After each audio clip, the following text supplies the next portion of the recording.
Voici pourquoi la France et les États-Unis veulent finir avec le capitaine Ibrahim Traoré. Il a décidé de mettre fin à tous les accords post-coloniaux qui enrichissent l'Occident, en particulier la France et les États-Unis. Je vous laisse d'abord suivre cet extrait sur les accords d'appauvrissement des pays d'Afrique francophone et on revient après pour la conclusion. Les 11 accords secrets signés entre la France et les pays d'Afrique francophone, peu de gens le savent, mais ils existent. Il existe bel et bien des accords signés entre les anciennes colonies françaises et leur ancienne autorité administrative, la France.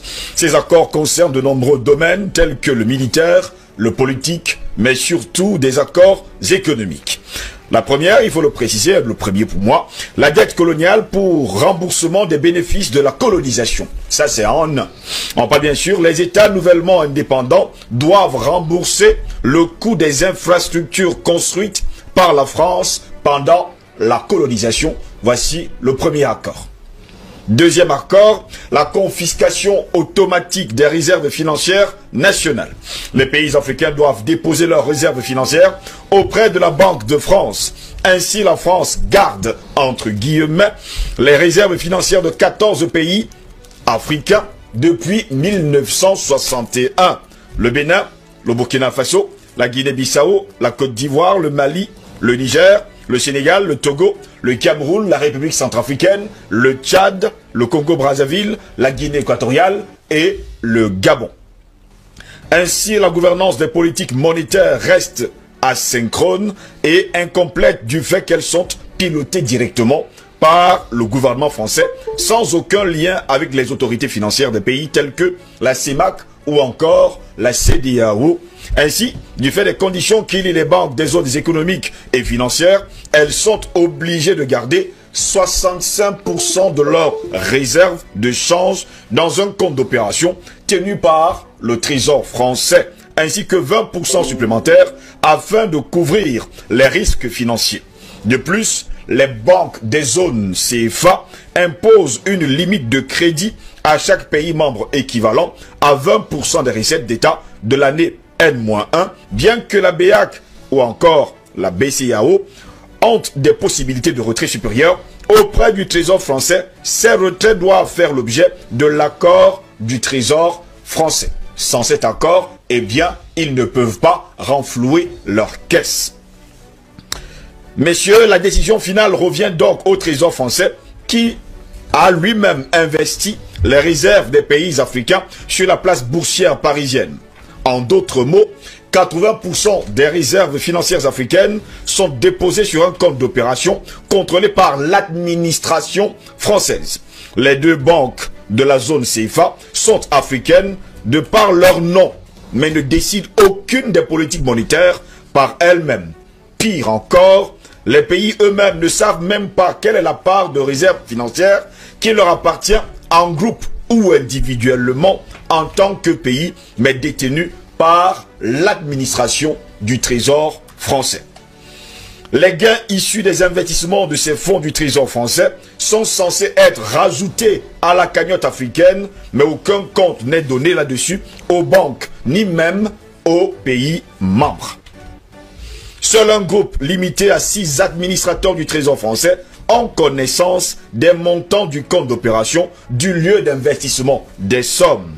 Les banques centrales africaines n'ont pas accès à ces informations, déclarait d'ailleurs il y a plusieurs années le docteur Gary K. Bush. 500 milliards de dollars des caisses africaines du Trésor français. On estime maintenant que la France détient, il faut le dire, 500 milliards de dollars auprès de son trésor. Elle est donc prête à tout afin de combattre toute personne qui cherchera à faire la lumière sur le côté obscur de ce vieil empire. Les pays africains ne disposent pas d'accès à cet argent. La France, on va le préciser également, leur permet d'accéder à seulement 15% de l'argent chaque année.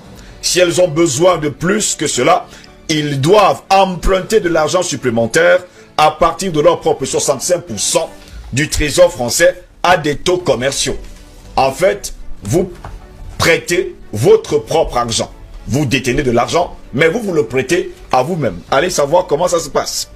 De plus, la France impose un plafond sur le montant de l'argent que les pays peuvent emprunter dans leurs réserves. Le plafond est fixé à 20% de leurs recettes publiques de l'année précédente. Eh bien, si les pays africains ont besoin d'emprunter plus de 20% de leur propre argent, la France dispose d'un droit de veto. La grande interrogation, c'est pourquoi? Numéro 3. Le droit de premier refus sur toute ressource brute ou naturelle découverte dans le pays. Eh bien, la France a le premier droit d'achat des ressources naturelles de la terre de ses ex-colonies. Ce n'est qu'après que la France ait dit « je ne suis pas intéressé » que les pays africains sont autorisés à chercher d'autres partenaires. Allez savoir. 4. Priorité aux intérêts et aux entreprises françaises dans les marchés publics et appels d'offres publics.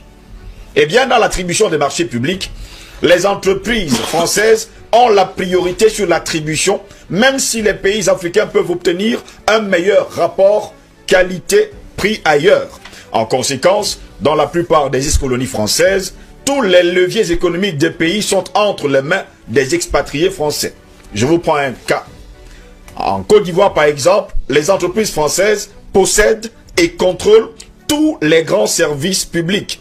Eau, électricité, téléphonie mobile, transport, port et les grandes banques. C'est la même chose dans le commerce, la construction et l'agriculture. 5. Droit exclusif de fournir des équipements militaires et de former des officiers militaires des colonies.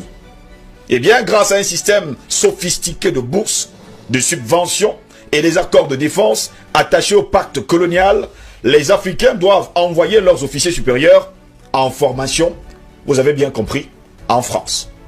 Si je continue, ça va être encore plus compliqué que ça.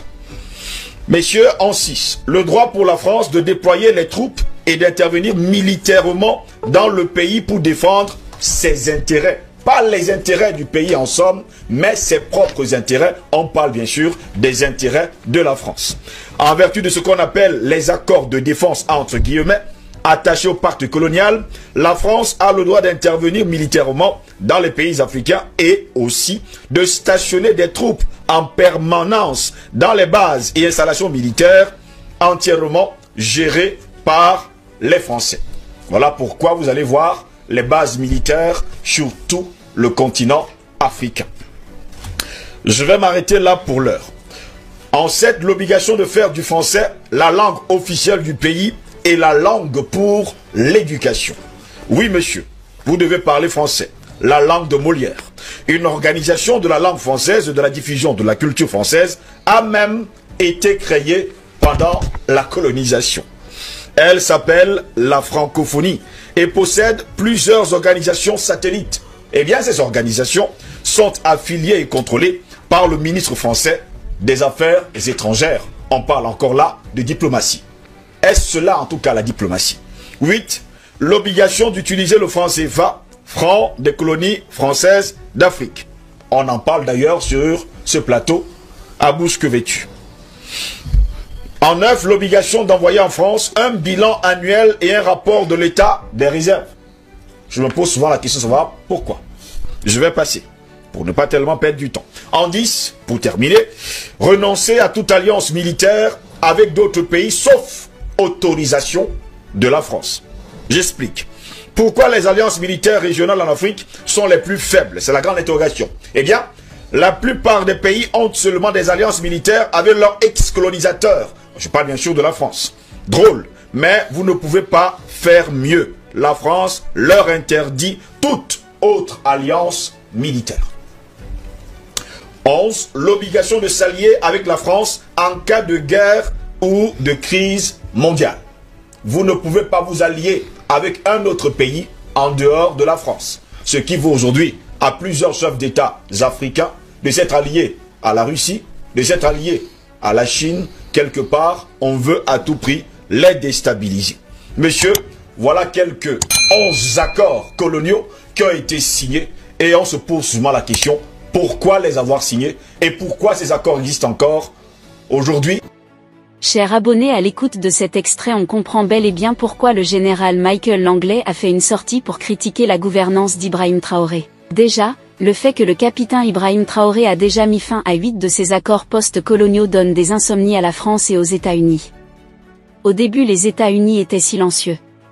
Mais, juste après la rupture d'exportation de l'or du Burkina Faso vers les États-Unis, ceux-ci se sont rapidement joints à la France pour critiquer le régime d'Ibrahim Traoré par la bouche d'Emmanuel Macron et du général américain Michael Langley. Actuellement, le Burkina Faso, travaillant conjointement avec les autres pays de l'AES, à savoir le Mali et le Niger, veulent mettre fin à l'accord de monnaie coloniale qui est le franc CFA. Cette situation crée de plus en plus des tensions entre l'AES et l'Occident, en particulier la France et les États-Unis. Heureusement, tout le peuple africain, même de la diaspora, a manifesté leur soutien au capitaine Ibrahim Traoré. Que pensez-vous de ces accords post-coloniaux? Laissez votre avis en commentaire. Si vous avez trouvé la vidéo intéressante, cliquez sur j'aime et partagez à vos amis. Mais n'oubliez pas de vous abonner et de cliquer sur la cloche de notification pour ne pas rater mes prochaines vidéos.